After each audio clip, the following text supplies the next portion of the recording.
नमस्कार दोस्तों, Bharat education centre YouTube channel पर आपका स्वागत है। पिछले वीडियो में हमने स्वतंत्रता के बारे में पढ़ा था,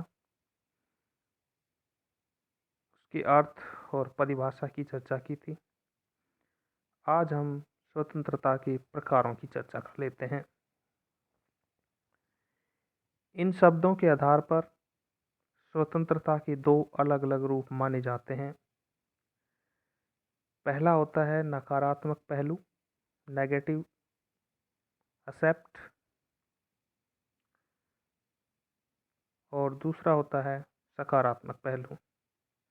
इन दो रूपों का संक्षिप्त विवरण इस प्रकार हम कर सकते हैं। नकारात्मक पहलू, स्वतंत्रता के इस रूप का मतलब है कि एक व्यक्ति पूरी तरह से स्वतंत्र और उसे जो कुछ करना है उसे करने का अधिकार है। सामान्य शब्दों में हम कह सकते हैं कि मनुष्य पर किसी प्रकार का कोई प्रतिबंध नहीं होता है, वह अपनी मनमानी कर सकता है। ये होती है नकारात्मक स्वतंत्रता के रूप में हम देख सकते हैं उसको। नकारात्मक स्वतंत्रता के अंतर्गत हम रख सकते हैं कि मनुष्य स्वच्छंद है, वह अपनी मनमानी कर सकता है। दूसरी तरफ सकारात्मक पहलू है जो बात करता है स्वतंत्रता का। सकारात्मक पहलू यह है कि व्यक्ति को वह सब करने की स्वतंत्रता होनी चाहिए जो वह करने योग्य है। यहाँ ध्यान रखना है, शब्द योग्य शब्द का इस्तेमाल यहाँ किया गया है, तो इस शब्द पर विशेष ध्यान देना है। दूसरे शब्दों में इसका अर्थ व्यक्ति से अनैतिक, निरंकुश और अन्यायपूर्ण प्रतिबंधों को हटाया जाना चाहिए। समाज में रहने वाले लोगों को केवल उतनी ही स्वतंत्रता प्राप्त होनी चाहिए जो उनके व्यक्तित्व के विकास के लिए आवश्यक है। ये नहीं कि मनमर्जी की स्वतंत्रता उपलब्ध हो जाए और वे अपनी स्वतंत्रता के साथ उन स्वतंत्रताओं का उपभोग कर सकें, ऐसा नहीं होना चाहिए। दूसरों की उसी प्रकार की स्वतंत्रता के रास्ते रुकावट में बननी चाहिए।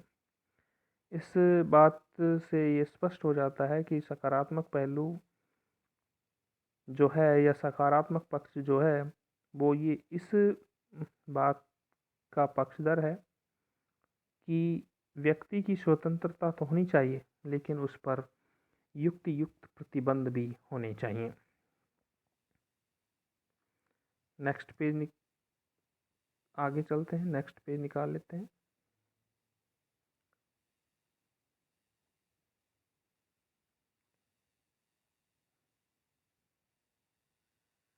नकारात्मक प्रकृति की स्वतंत्रता संगठित मानव समाज में संभव नहीं हो सकती।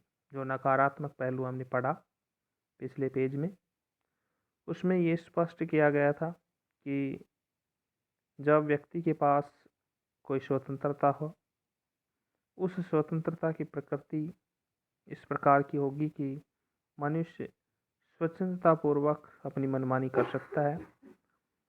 लेकिन अगर संगठित समाज की बात करें, संगठित मानव समाज की बात करें, तो नकारात्मक प्रकृति की जो स्वतंत्रता है वो संगठित मानव समाज में संभव नहीं लगती है। क्योंकि अगर प्रत्येक व्यक्ति अपनी स्वतंत्रता के साथ स्वतंत्रता का उपभोग करेगा तो हो सकता है कि वह दूसरों की स्वतंत्रता में बाधक हो और दोनों के बीच में टकराव की स्थिति उत्पन्न हो सकती है। सकारात्मक प्रकृति की जो स्वतंत्रता है वो संगठित सामाजिक जीवन में उपलब्ध हो सकती है। क्यों हो सकती है? कि उसमें युक्त प्रतिबंध की बात की गई है कि अगर किसी की स्वतंत्रता, किसी की समानता स्वतंत्रता में बाधा को उत्पन्न करती है तो उस पर प्रतिबंध लगाया जा सकता है। तो सामंजस्य की व्यवस्था हो सकती है, सामंजस्य बैठाया जा सकता है और संगठित समाज में ऐसी स्वतंत्रता यानी सकारात्मक स्वतंत्रता की जो प्रकृति है वो अपनाई जा सकती है। स्वतंत्रता के विभिन्न प्रकार या किस्में। विभिन्न प्रकार किसी भी एक विशेष रूप से नहीं, कई रूपों में किया जाता है। इस कारण से स्वतंत्रता के एक विशेष रूप पर विचार नहीं किया जाता, लेकिन इसका अध्ययन गैर अलग अलग रूपों में होता है। और ये मुख्यतः हम स्वतंत्रताओं को अलग अलग नामों से, अलग अलग प्रकारों से जानते हैं। तो कुछ नामों और प्रकारों की चर्चा हम यहाँ कर लेते हैं। पहली स्वतंत्रता हम बार बार बात की जाती है, बहुत से विद्वान इस पर बातें करते हैं। प्राकृतिक स्वतंत्रता के बारे में चर्चा करते हैं। प्राकृतिक स्वतंत्रता का अर्थ है बंधन रहित। बंधन रहित का मतलब, प्राकृतिक स्वतंत्रता वह है जहाँ किसी भी प्रकार का कोई प्रतिबंध नहीं हो, कोई बंधन नहीं हो, स्वतंत्रता है। ऐसी स्वतंत्रता को प्राकृतिक स्वतंत्रता का प्रतीक माना जाता है। जब किसी व्यक्ति को अपनी इच्छा के अनुसार अन्य प्रकार के कार्य करने की स्वतंत्रता होती है और ऐसी स्वतंत्रता पर कोई प्रतिबंध नहीं होता है। इस तरह की आज़ादी का ठेकावादियों ने ज़्यादा प्रचार किया है। उनकी राय में राज्य अस्तित्व में आने से पहले लोग प्रकृति राज्य में रहते थे और उनके पास मुक्त अप्रतिबंधित स्वतंत्रता थी। यानी कुछ विद्वान ये मानते हैं कि लोग प्रकृति से स्वतंत्र हैं। जब राज्य का निर्माण नहीं हुआ था, राज्य का अस्तित्व नहीं आया था, उस दौरान लोगों को प्राकृतिक स्वतंत्रता प्राप्त थी और उस दौरान व्यक्ति पर किसी भी प्रकार की कोई भी प्रतिबंध नहीं था। ऐसी स्वतंत्रता को हम प्राकृतिक स्वतंत्रता की श्रेणी में रखते हैं। प्रकृति की स्थिति में कोई कानून नहीं था और इस कारण से व्यक्ति सभी प्रकार की बाधाओं से मुक्त था। यानी इस पर किसी प्रकार का कोई प्रतिबंध नहीं था, कोई बाधा नहीं थी।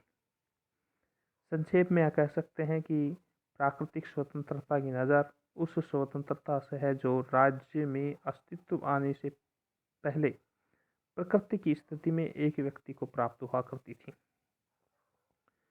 यानी राज्य जब आया, राज्य का प्रादुर्भाव हुआ, तो व्यक्ति की स्वतंत्रता पर कुछ प्रतिबंध लगाए गए, लेकिन पहले ऐसे कोई प्रतिबंध नहीं थे और उसी प्रकार की स्वतंत्रता को प्राकृतिक स्वतंत्रता की श्रेणी में रखा जाता था, जिसका कोई सामाजिक या कानूनी बंधन नहीं था।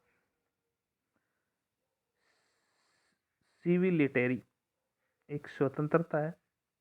लोगों को जीवन के विकास के लिए विभिन्न प्रकार की सुविधाओं की आवश्यकता होती है। जब व्यक्ति अपना विकास करना शुरू करता है तो उसे बहुत सी सुविधाओं की आवश्यकता महसूस होती है कि हमें ये सुविधा प्राप्त कर लेनी चाहिए, जिससे कि हमारी स्वतंत्रता बनी रहे। ऐसी सुविधाएं केवल एक संगठित समाज में ही पाई जा सकती हैं। एक परिवार के लिए ये बड़ी मुश्किल की बात होती है वो सुविधाएं जुटाना, लेकिन एक संगठित समाज उन सुविधाओं को जुटा लेता है और समाज के सदस्य के रूप में केवल नागरिक या सामाजिक स्वतंत्रता शब्दों में दी जाती है। नागरिक शब्दों में नागरिक स्वतंत्रताएं उस व्यक्ति की स्वतंत्रता है जो एक संगठित समाज में, इसे हम समाज में स्वतंत्रता के रूप में नागरिक स्वतंत्रता कह सकते हैं, सिविलिटेरी कह सकते हैं। इस मामले में नागरिक स्वतंत्रता प्राकृतिक स्वतंत्रता के विपरीत है, उल्टा है, क्योंकि प्राकृतिक स्वतंत्रता को समाज में अस्तित्व में आने से पहले प्राप्त व्यक्ति के रूप में माना जाता है और नागरिक स्वतंत्रता केवल एक संगठित समाज में ही बनाई जा सकती है, बनाए रखी जा सकती है।